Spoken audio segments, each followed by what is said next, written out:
बिस्मिल्लाहिर्रहमानिर्रहीम। अस्सलाम वालेकुम स्टूडेंट्स। आज के लेक्चर में हम प्राइड एंड प्रेजुडाइज के जो थीम्स यूज़ हुए हैं इस नावल के अंदर उनको डिस्कस करेंगे। पिछले लेक्चर्स के अंदर हमने इसके करेक्टर्स को और जेन ऑस्टन को, इसके राइटर को डिस्कस किया था। अब देखते हैं जी थीम्स। तो सबसे पहला थीम जो हमारे इस नावल के अंदर यूज़ हुआ है वो है प्राइड। जैसा कि इसके ये इसका जो टाइटल है नावल का उसमें भी ये शो करता है। अब pride is a constant presence in the characters attitude and treatment of each other, यानी कि जो प्राइड है ये हमेशा करेक्टर के एटीट्यूड के अंदर मौजूद रहता है और जैसे वो एक दूसरे को ट्रीट करते हैं उसके अंदर भी यह दिखाई देता है। अब colouring their judgement and leading them to make rash mistakes, यानी कि जो उनकी जजमेंट्स होती हैं, जो उनको उनका किसी चीज़ को परखने का जो अंदाज होता है वो इस मैटर करता है। जो प्रेजुडाइस है वो उस पर असरअंदाज, प्राइड जो है वो उस पर असरअंदाज होता है और उनसे बहुत गलतियां भी हो जाती हैं अपने इस प्राइड की वजह से।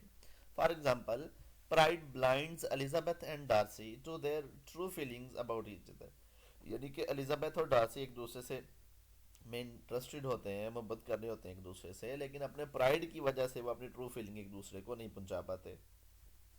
फिर दूसरी बात, Darcy's pride about his social rank make him look down on anyone not in his immediate circle, यानी कि अब जो डार्सी है, डार्सी को प्राइड है। डार्सी का प्राइड किस बारे में है जी? डार्सी का प्राइड है सोशल रैंक के बारे में, यानी कि ये जो है वो क्लास, ऊंची क्लास में से है, तो ये इसको जो भी उसकी इमीडिएट सर्कल में ना हो, यानी कि जो भी जिसको वो जानता नहीं होता या वो हर वो बंदा जो उसके सर्कल में नहीं होता, जिसके साथ उसकी सलाम दुआ नहीं होती, हर वो उस बंदे को क्या करता है जी? लुक डाउन करता है, उसे हकारत की नज़र से देखता है। ठीक है जी। और दूसरी तरफ Elizabeth, Elizabeth, on the other hand, takes so much pride in her ability to judge others that she refused to revise her opinion. यानी कि अब एलिजाबेथ जो है, हमने इसके करेक्टर के अंदर भी पढ़ा था कि so much pride in her ability to judge others, ये अब ये समझती है, इसके अंदर प्राइड है कि ये समझती है कि जिस तरह मैं लोगों को परख सकती हूँ कोई और नहीं परख सकता। और इतना प्राइड है कि she refuse to revise her opinion, वो अपनी ओपिनियन को दोबारा रिवाइज ही नहीं करती, even in the face of clearly contradictory evidence, यानी कि अगर उसकी जजमेंट के खिलाफ भी कोई बात सामने आ जाती है, कोई एविडेंस सामने आ जाता है कि वो गलत है, वो फिर भी अपनी बात पे डटी रहती है। इस हद तक प्राइड है। This is why she despise the good hearted Darcy for so long. और अपनी इसी प्राइड की वजह से नावल के अंदर जब आगे चल के पढ़ेंगे, डार्सी जो कि अच्छे दिल का आदमी है उससे काफी देर तक दूर रहती है, but initially admires the lying Wickham. अब ये जो विकम नाम का एक करेक्टर है, ये झूठा है, लेकिन ये इसे एडमायर करती है उसकी बातों में आकर। तो ये इसके अंदर जजमेंटल एरर होते हैं और वो जजमेंटल एरर सिर्फ और सिर्फ इसके प्राइड की वजह से होते हैं।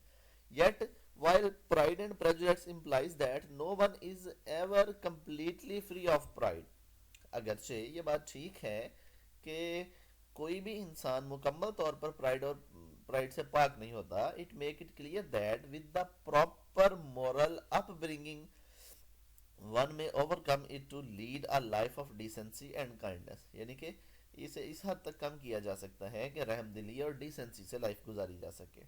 इन the end the two lovers are able to overcome their pride by helping each other see their respective blind spots. अब आखिर में फिर क्या होता है? ये एक दूसरे की मदद करते हैं, अपना प्राइड जो है उस पे काबू पाते हैं और अपने ब्लाइंड स्पॉट्स को देखते हैं कि जिनकी वजह से गलत फहमियां हो रही होती हैं। Darcy sheds his snobbery while Elizabeth learned not to place too much weight on her own judgments. अब जो डार्सी है वो अपना जो सोशल रैंक का वो उसके अंदर प्राइड होता है उसे तर्क कर देता है, और एलिजाबेथ जो है वो इस बात को तर्क कर देती है कि कभी भी वो ज्यादा सिर्फ अपनी जजमेंट पे ही इन्हिसार नहीं करेगी। तो इस तरह वो आपस में मिल जाते हैं। सो जी पहला थीम इस नॉवल के अंदर जो है वो प्राइड है। और हमने एग्जाम्पल्स में से देख लिया, डार्सी और एलिजाबेथ को इसका सामना करना पड़ा और बहुत अच्छे से करना पड़ा। दूसरा थीम है प्रेजुडाइस। Prejudice means तासुब।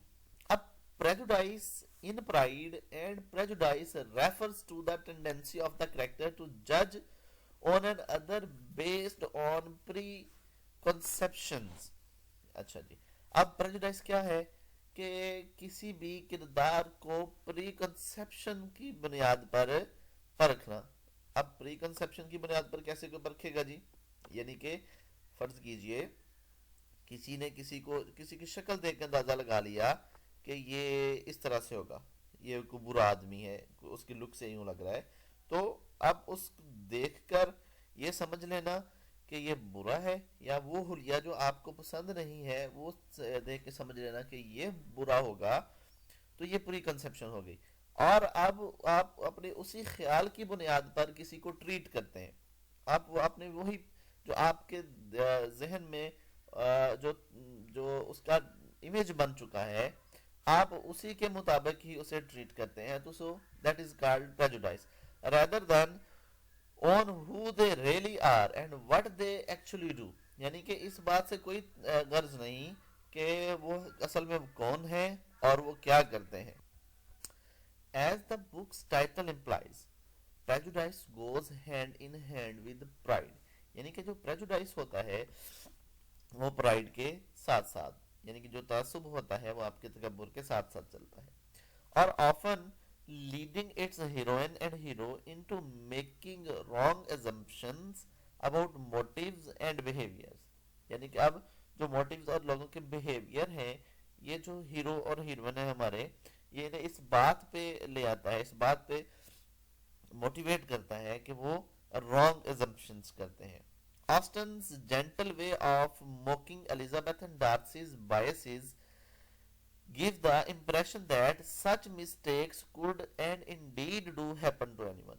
अब बायस मीन भी ये प्रेजुडाइस के मानों में इस्तेमाल होगा कि जो ऑस्टन है इसने ये अपने नावल के थ्रू ये बताया है कि ये जो प्रेजुडाइस वाला चक्कर है, ये मिस्टेक कुड, ये गलती किसी से भी हो सकती है। That faulting someone else for prejudice is easy while recognizing it in yourself is hard। A prejudice in the novel is presented as a stage in a person's moral development। अब कहते हैं जो प्रेजुडाइस है, अपने तासुब की बिना पर किसी को गलत समझ लेना ये तो बड़ी आसान सी बात है, लेकिन अपने अंदर झांकना, अपने प्रेजुडाइस को खत्म करना ये मुश्किल हो जाता है।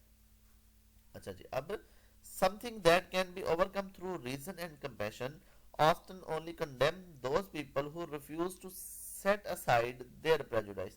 यानी कि ऑस्टन उन लोगों पे तनकीद करते इस नावल के अंदर जो अपने प्रेजुडाइस को अपने जो है वो एक तरफ नहीं रख देते। ओके जी, सो ये दूसरा हमारा थीम हो गया प्रेजुडाइस, प्राइड और प्रेजुडाइस। दूसरे तीसरे नंबर पे जो थीम है वो है family. The family is the predominant unit of social life in Pride and Prejudice and form the emotional center of the novel। यानी कि predominant है Pride and Prejudice के अंदर जो family का concept है। Not only does it provide or fail to provide, as in the case of Lydia, the Bennet daughters with their education and manners, but the social ranking of the family determines how successful they may reasonably accept to be in later life। यानी कि जो family है, family की जो social ranking है वो इस बात पे जो है वो इस बात को डिटरमाइन करती है कि उनके आने वाली जिंदगी कितनी जो है वो कामयाब होगी। फिर Austin skillfully reveals how individual character is molded within the family by presenting Jane and Elizabeth as mature, intelligent adult and Lydia as a hapless fool, sorry hopeless fool होगा। अब देखिए ऑस्टन जो है इसने बड़े स्किलफुल तरीके से ये रिवील किया है कि individual character is moulded with in a family, कि एक फैमिली के अंदर मुख्तलिफ किस्म के कैसे जो है वो इंडिविजुअल कैरेक्टर्स हो सकते हैं। जैसे जेन और एलिजाबेथ जो है ये मेच्योर है, इंटेलिजेंट है, अडल्ट है, बड़ी हैं, और लिडिया जो है ये बेवकूफ़ किस्म की बहन है इनकी। The friction between Elizabeth and the mother on the one hand and the sympathy she shares with Mr. Bennet on the other illustrate the emotional spectrum that colors the family's overall character. The influence of Elizabeth's aunt and uncle shows how their family works in an extended sense, with the Gardners acting as substitute parents, providing much needed emotional support at key moments of stress. यानी कि मुख्तलिफ मौक़ों के ऊपर Elizabeth और उसकी माँ की जो आपस में फ्रिक्शन चल रही होती है, और फिर वो मिस्टर बेनेट को कैसे सिंपथाइज कर रही होती है, या फिर जो एलिजाबेथ के अंकल और आंट हैं उनका क्या किरदार होता है इसके अंदर, ये सारा की सारी जो थीम्स हैं, ये सारी की सारी जो वाकयात हैं, ये रेफर्स करते हैं कि फैमिली की इंपॉर्टेंस को। जब हम टेक्स्ट पढ़ेंगे तो ये चीज़ें खुल के सामने आ जाएंगी आपके। फिर अगला थीम है जी marriage. Pride and Prejudice is a love story. ये जो नावल है ये एक लव स्टोरी है, but its author is also concerned with pointing out the inequality that governs the relationship between men and women and how it affects women's choice and option regarding marriage। कहता है ये love story है, लेकिन इसकी जो writer है उसने बताया ये है इस नावल के अंदर कि किस तरह मैन एंड वुमेन के दरमियान इनइक्वालिटी है, या फिर वुमेन की चॉइस जो है ये मैरिज के मामले में ये किस तरह से सुप्रेस कर दी जाती है। Austen portrays a world in which choices for individual are very limited, based almost exclusively on a family's social rank and connections। अगर किसी भी ऑस्टन ने ये बताया है कि जो ये जो सोसाइटी है इसके अंदर जो इंडिविजुअल की अपनी चॉइस है वो किसी काम की भी नहीं होती, या फिर बहुत कम होती है, लिमिटेड होती है, लेकिन जो फैमिली का सोशल रैंक है और उसके कनेक्शंस हैं ये चीज़ों को तय करते हैं। To be born a woman into such a world means having even less choice about whom to marry or how to determine the shape of one's life। यानी कहता है इस जो है इसने ये बताया है कि किस तरह से एक इस मुआशरे में बहैसियत खतून पैदा होना किस तरह आपको जो है वो लेस चॉइसेस कर देता है कि आप शादी करेंगी तो किससे करेंगी और कैसे करेंगी, आपकी ज़िंदगी को शेप करने में मुश्किलात हो सकती हैं आपकी। अच्छा जी, सो ये हमारा चौथा जो थीम हुआ वो है marriage.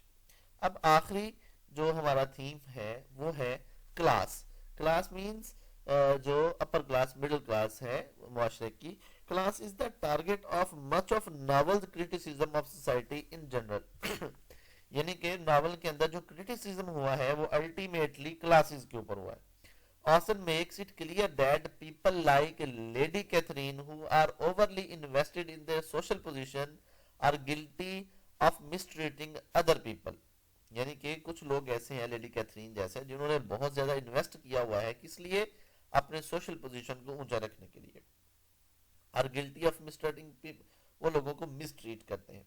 Other characters like the suck-up Mr. Collins and the scheming Caroline are depicted as thoroughly empty, their opinions and motivations completely defined by the dictate of the class system। यानी कि वो खुद कुछ नहीं सोचते, अपनी जो क्लास सिस्टम है उसके अंदर ही ये रहते हैं।